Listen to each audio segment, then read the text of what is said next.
La plaine du Valois est célèbre pour sa fertilité exceptionnelle.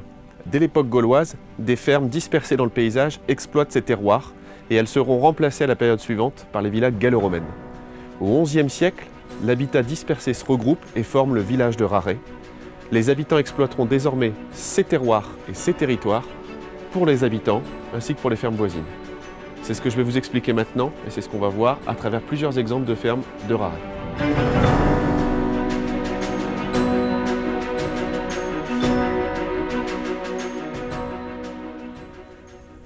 Aujourd'hui, pour la plupart d'entre nous, espace de vie et espace de travail sont dissociés. Mais la chose était bien différente au Moyen-Âge et sous l'Ancien Régime. Par exemple, dans une ferme, on va trouver un lieu de vie, des espaces de travail, de stockage, et puis des bâtiments dédiés au bétail. Alors dans les petites fermes, tout ça peut être réuni dans le même édifice. Mais dans les très grosses fermes, par exemple comme le territoire de Raret est capable de les produire puisque les rendements sont très bons, on va avoir des fermes qui vont avoir ces espaces-là dissociés. C'est le cas de la Borde qu'on découvre ici. Cette ferme-là est en quelque sorte l'héritière des fermes isolées de l'Antiquité. D'ailleurs, une ferme voisine romaine a été découverte à l'occasion des fouilles archéologiques pour le TGV en 1989. Et cette ferme de la Borde, elle appartient au Moyen-Âge et à la Révolution aux moines de Chaly. Et les moines de Chaly, ils délèguent la gestion de la ferme à un fermier, à un régisseur, qui va gérer pour eux la ferme de la Borde.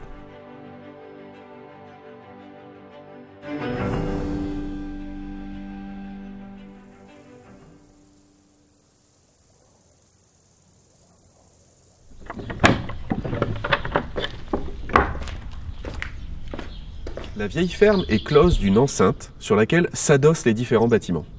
Dans cette direction, on trouve l'entrée, qui est orientée vers la ferme voisine de l'abbaye de Chaly, la ferme du Failly. Au nord de la cour, on trouve à la Borde la maison du régisseur, la maison du fermier.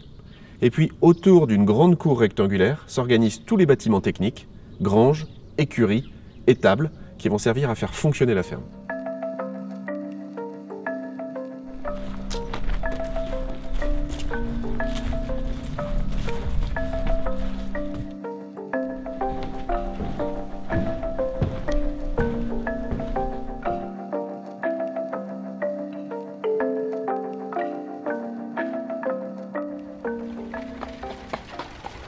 Imaginons le charretier rentrer à la ferme depuis ses labours.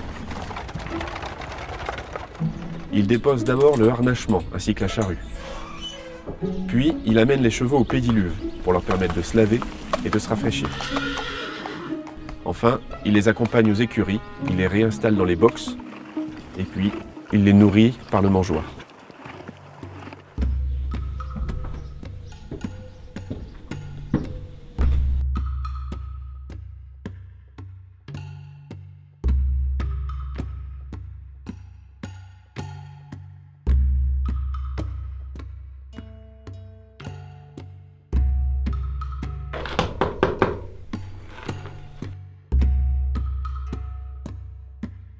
Cette ferme est assez importante pour bénéficier d'une volière, c'est-à-dire un pigeonnier qui est en position au-dessus du porche d'entrée.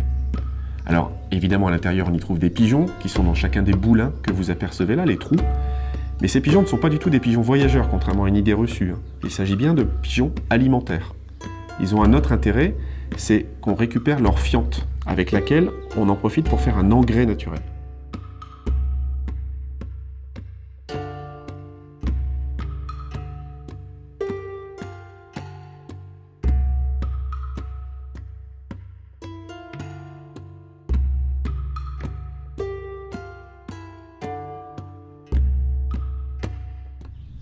Terminons en précisant qu'il y avait également à l'origine un potager, un jardin autour de la ferme, dont il ne reste aujourd'hui plus que ce portail. Donc là, on vient de s'intéresser à une ferme ecclésiastique, c'est-à-dire une ferme vouée à nourrir les moines de l'abbaye de Chaly. On va s'intéresser maintenant aux fermes urbaines, c'est-à-dire aux fermes du village de Raret même. Ce sont des fermes qui sont vouées à nourrir normalement les habitants, mais bien entendu aussi tous les habitants du Valois et des villes voisines. On y va ?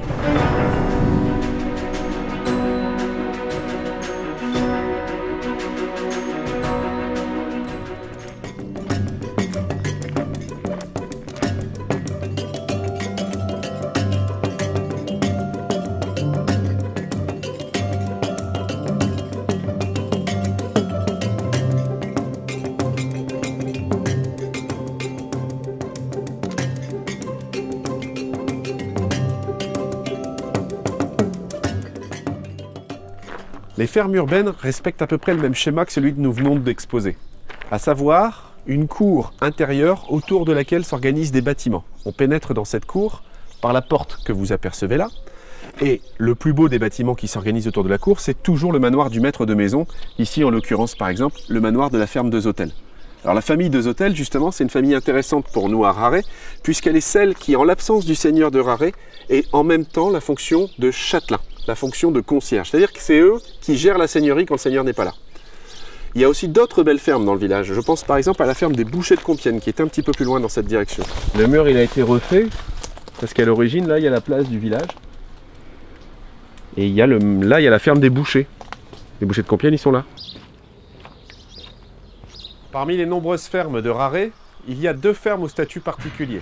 La ferme du château, au bout de cette rue, et puis la ferme du manoir que vous apercevez là.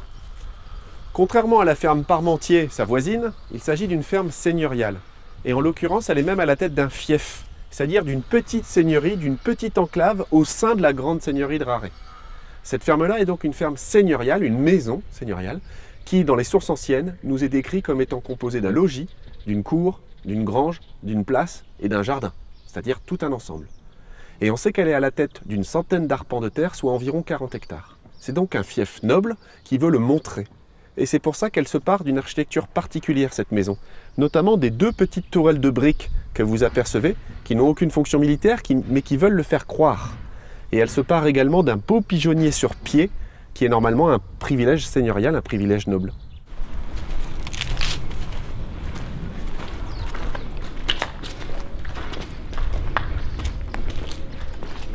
Le propriétaire le plus important du village de Raret sous tout l'Ancien Régime, c'est évidemment le seigneur de Raret. Alors, il ne gère pas directement ses terres, il les exploite pas lui-même, il a évidemment lui aussi un régisseur pour administrer tout ça. Mais dès qu'il fait construire son château, il fait construire une basse-cour, qui est en même temps une ferme. Mais il se trouve qu'il a des gros besoins, notamment parce qu'il prélève également l'impôt en nature, des gerbes de blé, etc. Du coup, la première basse-cour ne suffit bientôt plus, et il a besoin de l'agrandir progressivement. La première basse-cour s'arrêtait ici, au niveau de cette petite tourelle. Et à partir du XVIIIe siècle, elle s'étend progressivement au XIXe et au XXe dans cette direction. Elle devient une des plus grosses fermes, si ce n'est la plus grosse ferme du village. Évidemment, aujourd'hui, elle a été très modifiée, très modernisée. Et il y a un élément qui a relativement bien survécu à cet ensemble, c'est le potager qu'on va aller découvrir.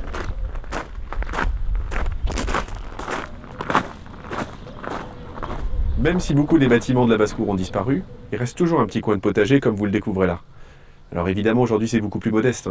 Avant, il s'agissait de nourrir une bonne partie des gens qui travaillaient directement pour le Seigneur. Aujourd'hui, il y a moins de bouches à nourrir. Ceci étant, je tiens à signaler qu'il y avait finalement assez peu de gens dans les fermes en dehors des grands moments de récolte.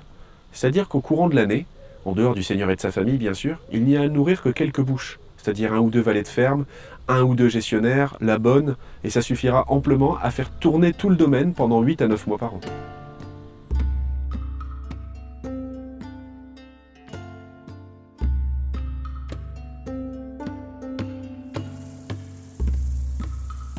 Projetons-nous au temps de Louis XIV, au moment des moissons.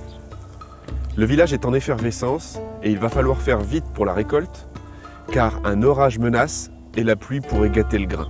Il faut bien comprendre qu'à l'époque, l'avoine se fauche, le blé se scie, mais quelle que soit la méthode employée, il y a beaucoup de travail et il faudra environ à un homme 3 jours pour faucher l'équivalent d'un terrain de football. Alors des ouvriers venus de l'extérieur du village vont même se joindre aux habitants pour augmenter le nombre de travailleurs. Alors à la fourmilière que deviennent les champs, il faut ajouter le balai incessant des charrettes qui vont et viennent des champs jusqu'aux granges dans les fermes du village. Le marquis de Raret, Gaston Jean-Baptiste de Lancy, est probablement revenu de la cour à Versailles pour pouvoir assister aux récoltes et contrôler l'ensemble. Après tout, une bonne partie de ses revenus dépendent de cela. S'il n'est pas présent, ses lieutenants, Henri Lobin, Antoine de Zotel ou Antoine Cahouette, le représentent. Tout le village assiste quelque part aux récoltes et y participe, le prêtre regarde l'ensemble et Antoine Maréchal, le chirurgien, surveille probablement les paysans pour pouvoir intervenir si l'un d'entre eux a besoin d'être soigné.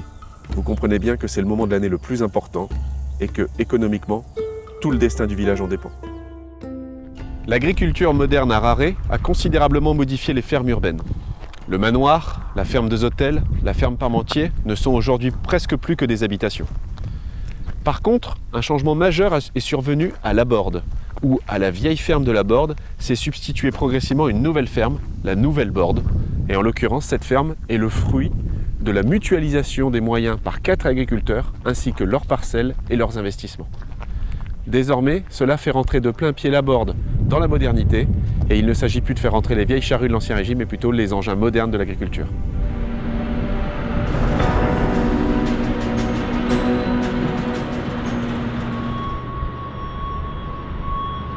Un tracteur n'est évidemment ni un cheval ni un bœuf.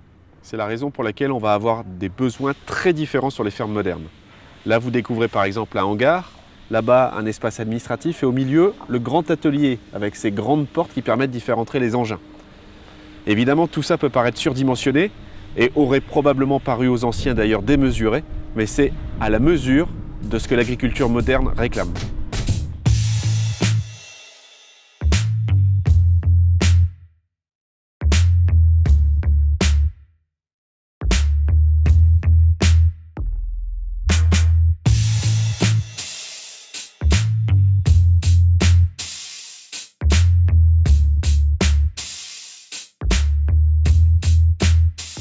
Les cultures se diversifient progressivement. Et aux céréales, cultivées depuis 5 millénaires, s'ajoutent au 19e siècle les betteraves, puis le maïs, les oignons et les pommes de terre. Évidemment, les récoltes se font différemment. Les oignons et les pommes de terre sont placés dans ces grandes caisses que vous voyez derrière moi, puis elles rejoignent des grands hangars réfrigérants. Ensuite, elles sont envoyées aux 4 coins du monde, et lorsqu'elles reviennent, vides, le cycle recommence.